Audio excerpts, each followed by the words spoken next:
worries, Kritika. Good to be here. Thank you. Thank you. Good evening, everyone. This is Kritika Gayatri, a digital journalist at ObserveNow. ObserveNow is a young digital media startup that covers knowledge-based stories that are typically not covered by the mainstream media. Today, we have a very exclusive and a very special session with Miss Yalda. Here we are going to talk about the biggest, for me, humanitarian crisis that is currently going on and for which we need to talk about and raise awareness. So this is our exclusive special coverage about the humanitarian crisis that is taking place in Afghanistan. Afghanistan's Taliban insurgents entered the city of Kabul on August 15, 2021, Sunday, after virtually surrounding the city from all sides. Word of their arrival spread like wildfire, and the city panicked. There were traffic snarls everywhere, and people rushed home to stock up on essentials. Withdrawing money from banks, they were seeing large queues outside the banks. And the president of Ashraf Ghani fled the country in the afternoon. As most Western nations evacuated their embassies, people there are still suffering and are in desperate need and are running away. Today we have with us Miss Yalda Sarwar. She's in our exclusive coverage today. Miss Yalda, who is a journalist, a poet, and a human rights activist. She is based in Toronto City of Canada, but originally from Afghanistan. Miss Yalda has advocated for peace in Afghanistan. She is also one out of many who have been displaced for generations due to war. Welcome, Miss Yalda. Thank you so much, Kritika. It's a pleasure to be here, and I look forward to reaching out to your audience, whether they're in India or outside, around the world. And I look forward to sharing what I can from what I know about, the situation on the ground, but also I hope that our conversation today won't be just limited to people hearing what I have to say, but also that anyone listening can also actively do something for Afghanistan, whether it's advocacy, whether it's helping out, whether it's volunteering their time, any way that anyone can help. I hope that this conversation will be both educational, but also impactful directly. So thank you for having me. Absolutely, Yalda. And it's really heartbreaking, and I really feel sorry for what is happening. And this is one of the main reasons why we have come up for covering this issue. So the first thing that I want you to answer is, can you please give us a brief on the latest on-ground situation in Afghanistan? So the latest on-ground situation is very dire. It's very unfortunate. I would first like to clarify something, though, from your introduction. You said the Afghan Taliban. Let me clarify that the Taliban are not Afghan. Let me clarify that they have not come from Afghanistan. Let me clarify that they are not born, bred, or raised, or trained in Afghanistan. They came from places like China, Pakistan, Russia, Chechnya, other countries, Uzbekistan. So this militant group, this terrorist group, is not Afghan. They have tried to invade Afghanistan because they were trained, born and bred in other places. They came from the south of the country, which is obviously Pakistan. They came and they took over on August 15, unfortunately. A day that is a dark day in the history of Afghanistan moving forward from beginning this year. They came and gradually took over almost all 34 provinces, eventually leading to the capital, which was the 34th province. They took over and horror started taking over the country.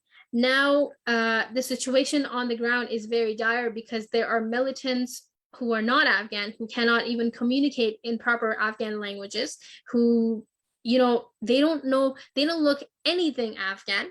They don't know anything about Afghan history and culture. They have simply been taught, some of them, a very few number of them have been taught the language just so they can oppose as being Afghan, just so they can act like being Afghan. But they are not Afghan. They don't belong to Afghanistan. They only might know the language, and that is it.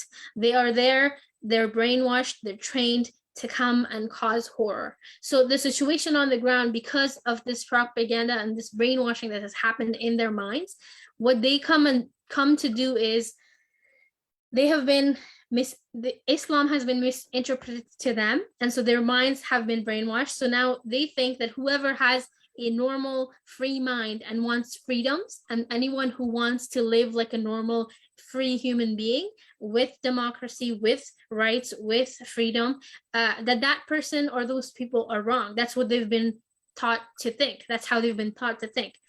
You have to remember that it's been 20 years now that they first got defeated by Commander Ahmad Shah Massoud of Afghanistan. So it's been 20 years. In these 20 years, children were abducted from their homes, whether it was in Afghanistan or it was from other places like provinces of Pakistan, like, Peshawar or Quetta or wherever, or Waziristan or other places. In these 20 years, children and adults were trained. They were brainwashed fully and thoroughly. So they came. Now Afghans are scared as we speak, because they are committing atrocities that we have seen before, but we never thought that it was going to repeat again.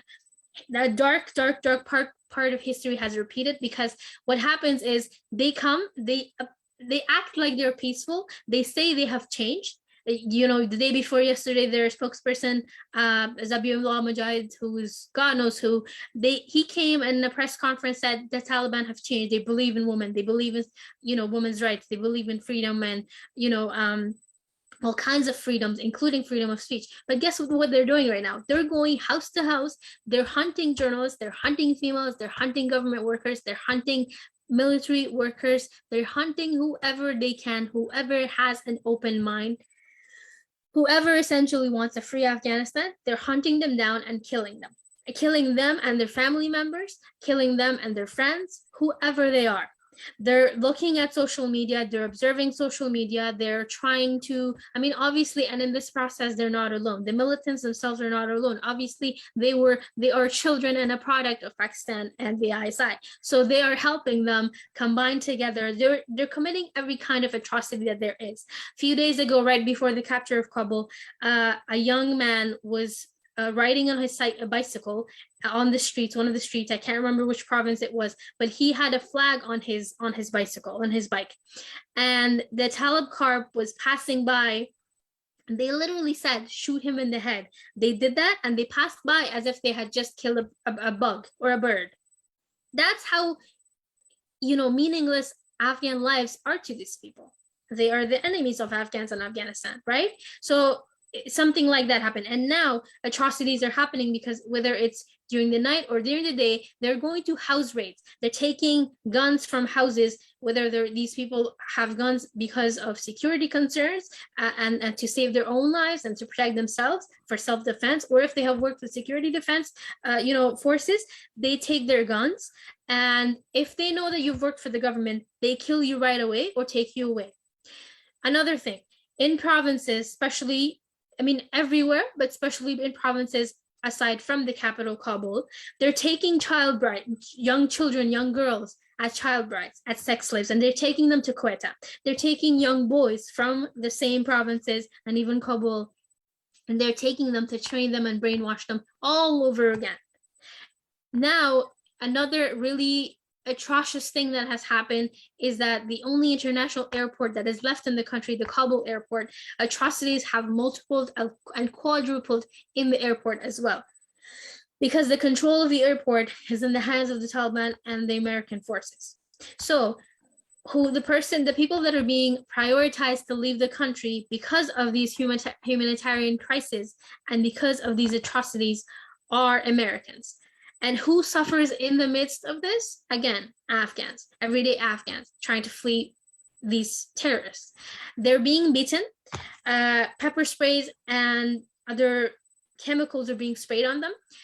Every day, the past 3-4 days, at least 2 or 3 people have died on the airport, whether it was because of stampedes or because both the Taliban and the American forces intentionally shoot these Afghans trying to flee the war.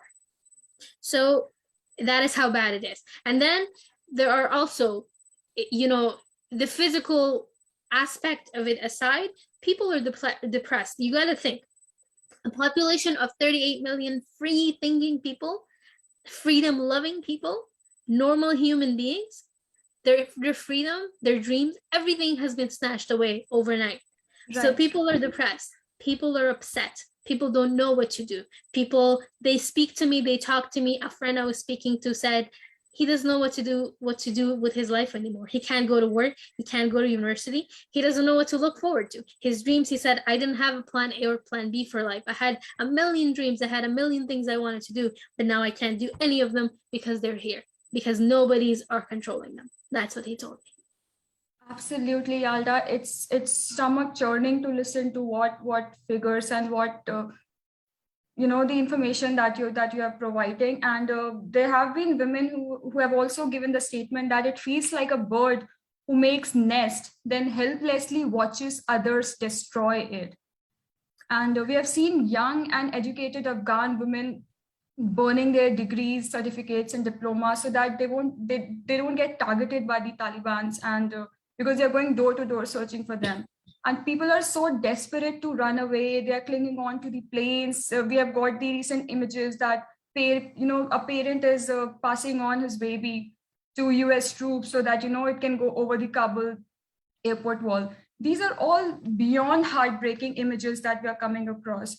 So how difficult, it is really heartbreaking and difficult, but because the ground story, ground reality, what is happening, how difficult is it for women there? Let's just say the most hard-hit group of Afghans are the women. So a few days ago, again, going back to the press conference that they had, they said, oh, women have the freedom. Oh, women are free. Women can do anything they want. They can go to work. They can have jobs. They can have all the freedoms, except they said, if it follows the rules of Islam. Rules of Islam are women are supposed to work equally head to head beside men. That's what the rules of Islam are. But these people don't know anything about religion. They don't know anything about Islam. So they're misinterpreting everything and they're targeting women using their religion. So what happened a few days ago was a young woman was walking outside I think it was another province or Kabul, I can't remember for sure, but she was walking around just because she was wearing jeans and just because her legs were showing. They shot her dead on the streets. That was the start. Then a few days ago in another province that I can't count in how many number of provinces now, group of militant men get inside houses without permission, without anything. They go inside, they take people's daughters and wives. The people who have young daughters, regardless of their age, from 7, 8 and above, even younger, they take them. I watched a video that the horror of which I cannot let go of my mind. I can hear her screams in my head right now. She was running away from him, and he was running towards her like a monster, trying to grab her and take her away from her family. Another girl, same situation. She was yelling. She said, I don't want to go. Mom, keep me and save me. But the guy was pulling her. She's like, no, you're ours now. How lifeless and how unconscious and how pathetic can you be to steal children from their families? Especially there was another video that I saw of a journalist interviewing a few Afghan men, and she was asking about women's rights in the new 2.0 Taliban, and would there be women representation in leadership positions, in political leadership positions. And I think the answer to that was that these guys just laughed it off, and literally the subtitles said, oh my God, you make me laugh, end this. And these guys were literally laughing off as this woman had cracked a joke. So I think that tells volumes about what is really their mindset and how do they really treat women just like flesh and meat. That's all they are to them. Here's the thing. Let me tell you something. They're looking for international legitimacy, which they will not get from the rest of the world, except the 3 or 4 countries which are soulless and lifeless, that so much so that they will put the lives of 38 million people in jeopardy just so that they can gain their own gains from Afghanistan. places like Pakistan, Iran, Saudi Arabia, and Russia. So China. let me tell you, and China, I forgot, sorry. Let me tell you a story from the ground. Yesterday alone, 6 women, 6 reporters were turned down from their jobs. They were not allowed to go inside the state television just because they were women. Although in their press conferences and beyond, they claim that women can go to their jobs. Pathetic, isn't it? That's one thing. Women who right gives now them the authority to do something like that, to control women's lives like that? How horrifying it must be, Yalda. I can't even imagine walking down the streets in Afghanistan at the moment, and even imagining what kind of fear must be rushing through women, knowing that they could be shot, killed, traumatized, tortured, raped, or anything for the slightest bit of a skin show, anything that displeases these so-called Talibanis and, you know, the new messiah of the nation. It's so heartbreaking to imagine what other women must be going through. Let me tell you something. During these 20 years, gradually, like Delhi, like Mumbai, like Goa, like New York, like London, like Toronto, like any other modern city, Afghan girls slowly, a lot harder compared to other women around the world and other people around the world, Afghan women fought to get an education. We fought to be able to get out of the house so that we could work, because these people have been ruling over and imposing their pathetic, you know, non-Islamic pathetic ideology once again on people. It's not an ideology that is even legitimate. It's you know, Stone Age mindsetness. Afghan women have fought. They have fought very hard with sweat, blood, and tears all these 20 years. They've come and taken over because the president let us down, because the former president is a traitor. What happened, what he did, is unprecedented. It has never happened before, because Afghans surrendering and being a traitor is not in the Afghan DNA. But what he did was he sold out the country. What he did was he literally handed over a population of 38 million people of the glorious land to terrorists, to nobodies. And Yalda, how would you justify what US did, abandoning the entire country after all its gains were done and then leaving the ammunition behind, literally recreating what they did in Iraq, now again in Afghanistan? How do you think they will get world legitimacy, and how do you think they could justify what they've done in Afghanistan now? Honestly, Biden is trying to justify himself by claiming that America was never there for nation building. But listen, you went to a country for no reason. If you wanted to go hunt down terrorists, you should have gone to Pakistan, because that's where terrorists are born. That's where they're raised. But he came to Afghanistan because Afghans and Afghanistan are sitting on trillions of dollars, because Afghanistan is not a poor country, because Afghanistan has mines, resources, history of thousands of years. We have everything in that country. That's why everyone wants to take over and control Afghanistan. The thing is, there's a title for Afghanistan Afghans use a lot more than the rest, because the rest of the world, you know, refuses to acknowledge this. Afghanistan is in the heart of Asia. Afghanistan is not in Middle East. Afghanistan is not necessarily in South of Asia. Afghanistan is in Central Asia. Therefore, that makes it the heart of Asia, literally. If you think about it, if you take the heart of anything out of it, what's there going to be left? Nothing.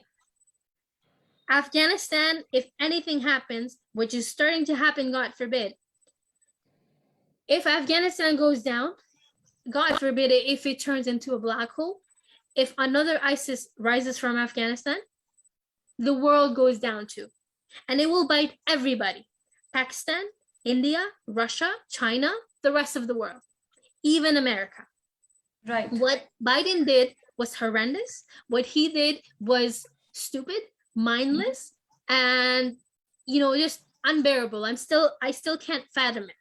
Why would you waste millions and billions of dollars? It wasn't waste. Hey, you helped a nation, get on its feet, thank you. But you also came there in the first place, destroy the country. You also funded the Taliban and destroyed the country. Absolutely. So Absolutely. There is no justification. From the Afghan perspective, absolutely, there is no justification. From the Afghan perspective, what America and the world can still do is America can target Pakistan. America, we're not war-loving people. We don't want wars. But if monsters like that are born and bred anywhere, you want to get rid of them? Go hit Pakistan. Want to get rid of them? Go target Pakistan. Want to get rid of them? Go talk to ISI. Go get rid of the ISI, right? Because that's where all of these troubles are coming from. So in our minds, in our heads, in the heads and minds of Afghans, traitors aren't just the one.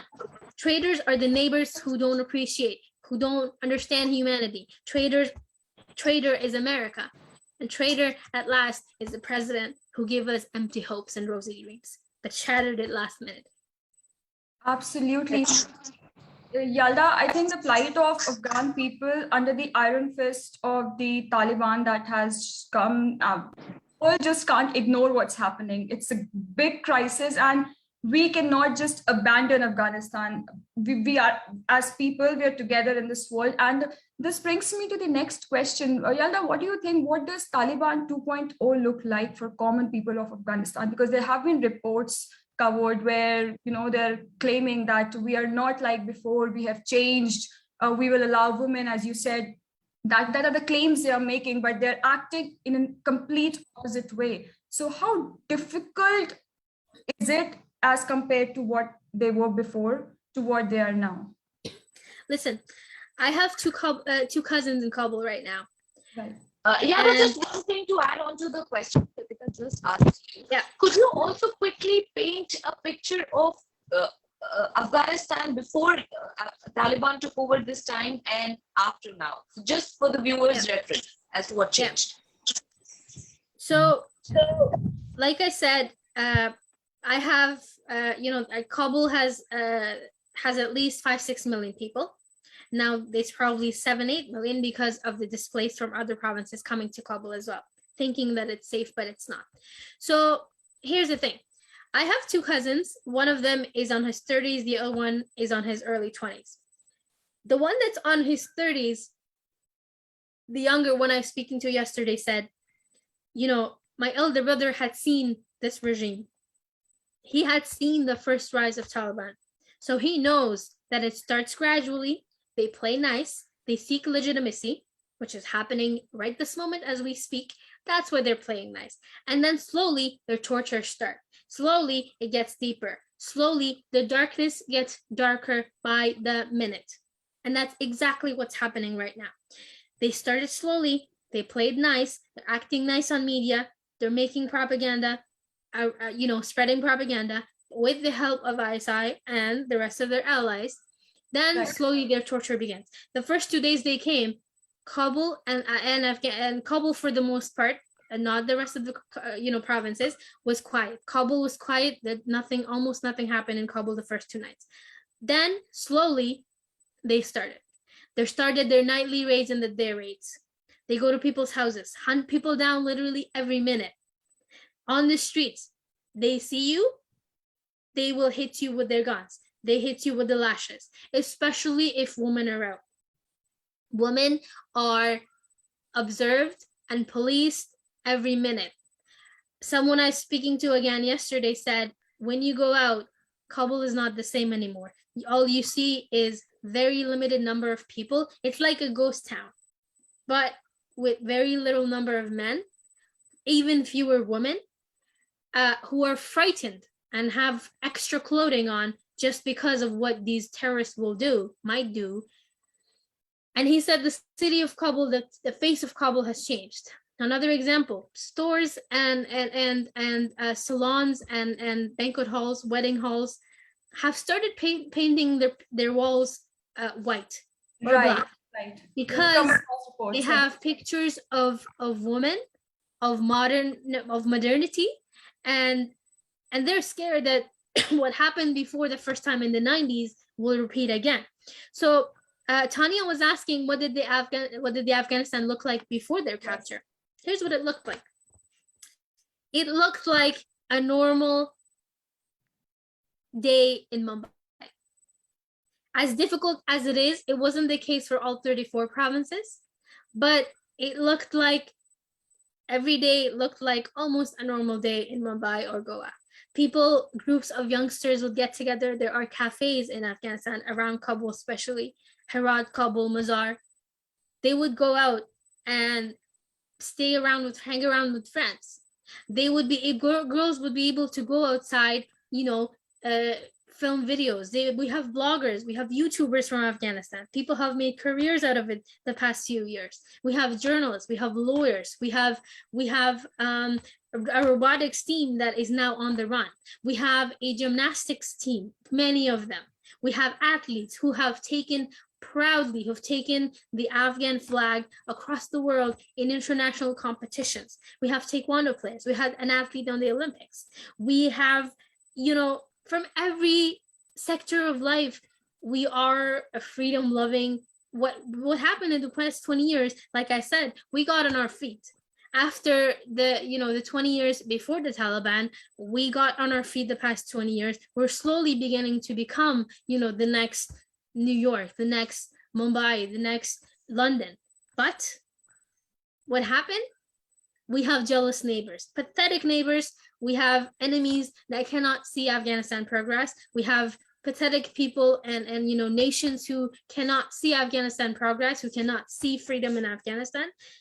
And they have been intentionally, willingly, and consciously trying to destroy the normal that we had created for ourselves, the normal that every human being on this earth deserved.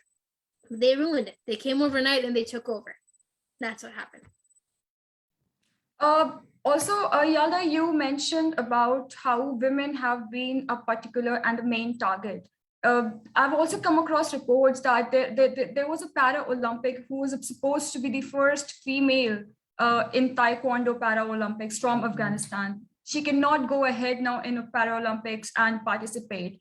So I think it's been extremely hard, and the state that you have put in, that how modernity images have been, they're coloring them black. They don't want people to see it that way.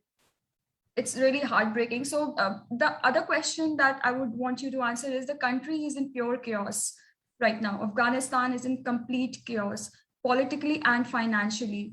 How could the leaders even begin to clear things? Listen, first point, displacement is a horrifying image, a horrifying, forcibly imposed factor that has been pushed onto Afghans for generations, again, because of these power-hungry countries, point one. Right. Yesterday, I found out that, or a few hours ago, that Western Union has stopped providing their services to Afghanistan.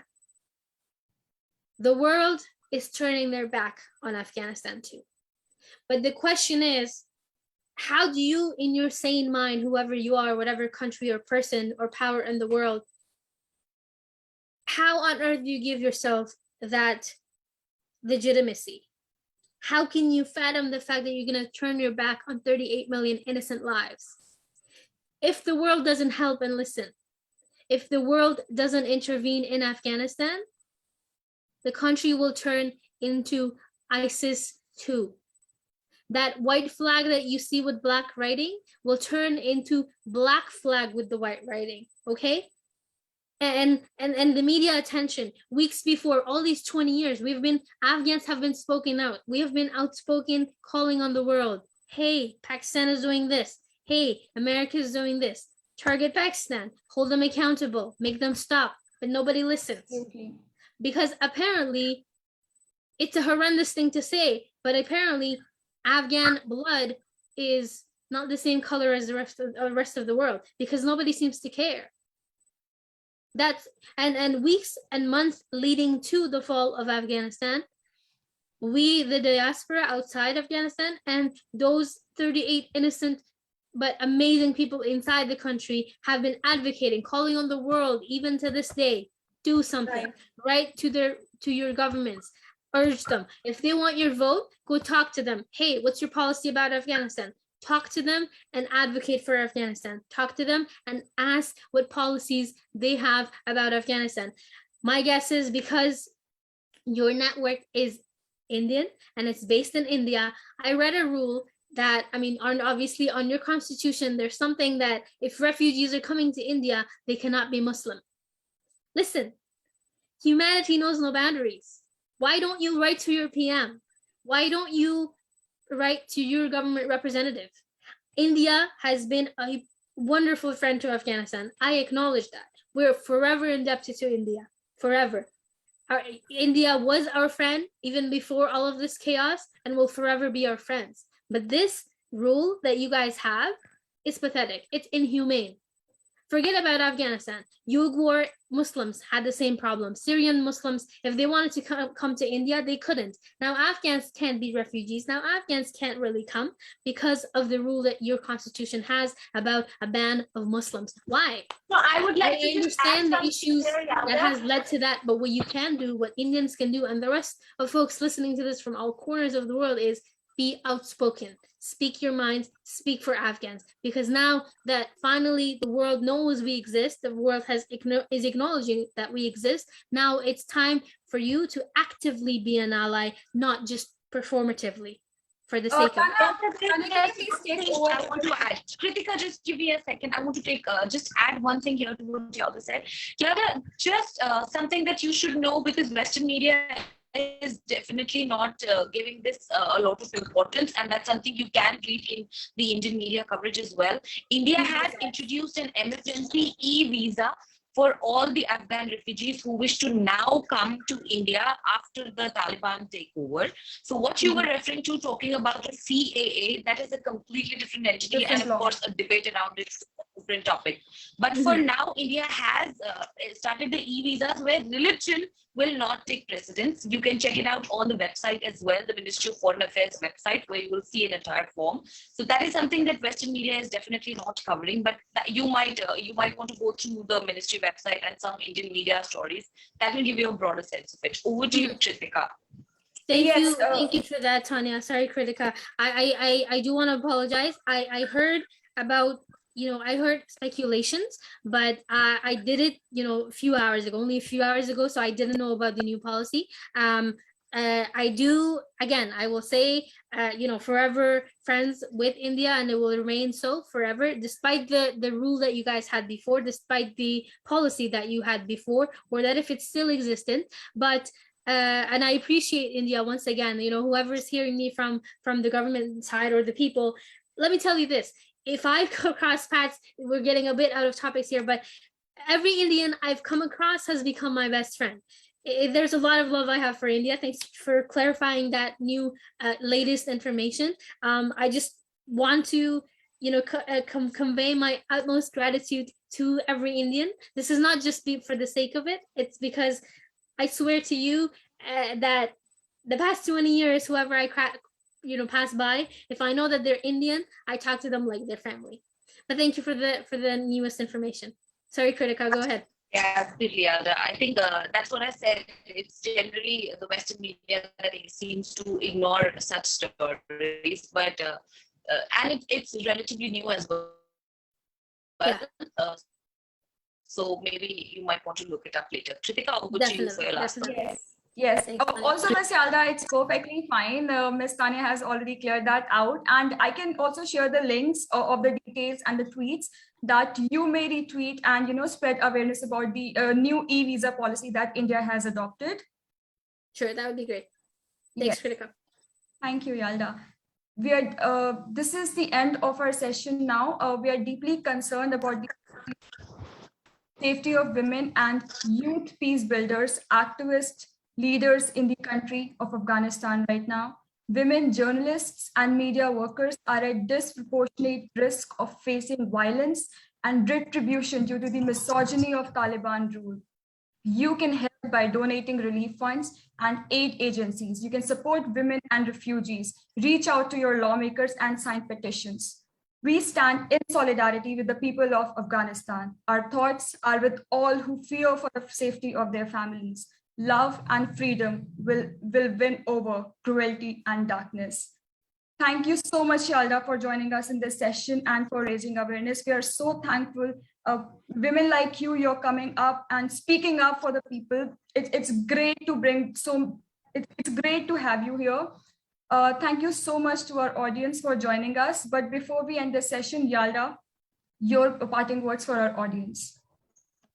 I genuinely want to thank yourself, Kritika, and Tanya, the rest of your team, the people, the wonderful people of India. I will say it again, I'm not saying these words just because of our conversation, just because, India is our main audience. I'm saying this from the heart, as you guys say, dil se, that we are friends.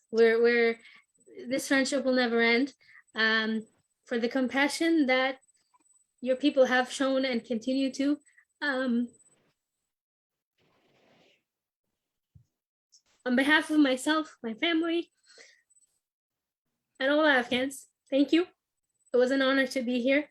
I did not dream in my wildest dreams that I would be connected with India at a time like this. But thank you. I appreciate it very much.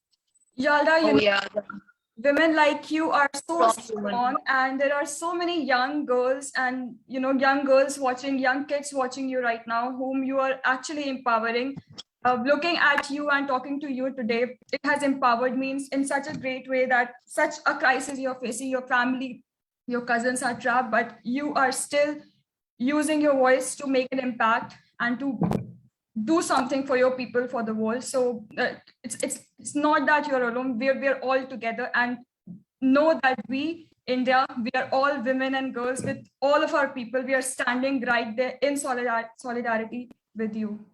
Let me tell you, there's an Iranian poet. As much as we talked about how the Iranian government is inhumane, let me tell you, there's an Iranian poet. There was an Iranian poet who had a poem that said, "Bani Adam a'zai yakdigaran ke dar afarinesh," and I forgot the rest. Basically, he says that humanity is like a body. They're each other's parts. So what I am doing today, what all of you are feeling today, just goes to show that we are all one beyond anything, right? Absolutely. That's all that matters. Thank you guys again. Thank you so much, Yalda. Ms. Tanya, your words before we end this session. Absolutely. Yes, thank you, Kritika. And I think my last words here on this session for everybody would be that, Yalda, we are standing behind you, as Kritika said, and I'm also not saying it, I really mean it. And let me know, or let Kritika know, if there is anything that we can do using our platform, using our power as a media company in India to spread any kind of awareness, to do such interviews with more such people, or to disseminate any kind of information. Kritika and I are here for you. We will do our best to support you, the entire country, and as she said, we are in solidarity with all the wrongdoings that the Taliban is imposing on the common people of Afghanistan. In whatever way we can support you, please feel free to reach out to us. Now that we are connected, we will always stay connected. India and Afghanistan have had wonderful diplomatic relationships and wonderful friendships, and we would like to continue that as well. All three of us, I think we are now strong people together, friends, even though we might live in geographically different locations. But we are together with the power of social media and the power of media and the power of technology. And thank you. I can't thank you all enough. Thank you so much. Thank you. Thank you. Thank you, Ms. Tanya. Thank you, Yalda, for taking out time and telling us about the reality that is happening there. Thank you to our audience who have joined us through various social media platforms. If you have heard our conversation, what Yalda has been speaking, please, please, please reach out to your government. Make arrangements, help the refugees, support women, and help in supporting the common people of Afghanistan. And please raise your voice and raise awareness that takes nothing. And we are all in this together. Like this, please do follow us on our social media platforms. With this, I'm signing off. Have a great day, and please be kind to each other. Thank you so much, Yalda. Thank you, guys. Thanks, everyone.